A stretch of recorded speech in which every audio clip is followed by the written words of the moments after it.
कोपरगाव येथील संजीवनी अकॅडमीच्या 17 वर्षांखालील मुलांच्या फुटबॉल संघाने south zone second CBSE pre Subroto cup football स्पर्धा 2026 मध्ये उत्कृष्ट खेळाचे प्रदर्शन करत कठोर परिश्रम, शिस्तबद्ध खेळ, जिद्द आणि उत्तम सांघिक समन्वयाच्या जोरावर उपविजेतेपद पटकावले आहे।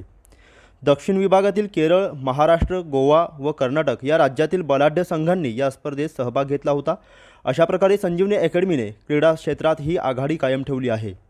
स्पर्धेच्या साखळी फेरीत संजीवनी संघाने सेंट्रल रेल्वे स्कूल कल्याणचा 2-0 असा पराभव करून विजयी सुरुवात केली।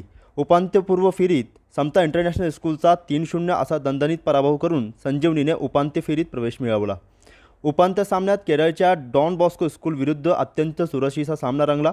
नियोजित वेळेत सामना 1-1 असा बरोबरीत राहिल्यानंतर निकालासाठी पेनल्टी शूटआउट अवलंब करण्यात आला। या थरारक संघर्षात संजीवनी अकॅडमीने 4-3 असा विजय मिळवत अंतिम फेरी गाठली। अंतिम सामन्यात पुण्याच्या आर्मी पब्लिक स्कूलची संजीवनीचा मुकाबला झाला। संपूर्ण सामन्यात खेळाडूंनी जिद्दीने संघर्ष केला आणि रौप्य पदकावर आपले नाव कोरले। या स्पर्धा समता इंटरनॅशनल स्कूल येथे पार पडल्या।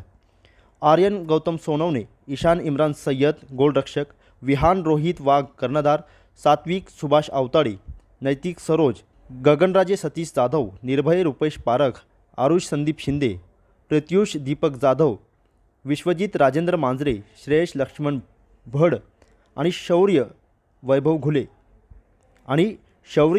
घुले या खेळाडूंनी शानदार खेळाचे प्रदर्शन करत प्रेक्षकांची मने जिंकली।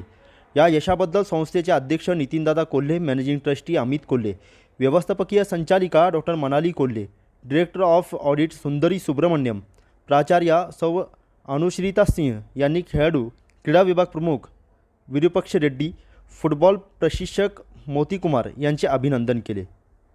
Experience which you all have gained, the lessons which you all have learned, and the confidence which you all have earned. These three things are going to definitely propel you for achieving more accomplishments in your future life.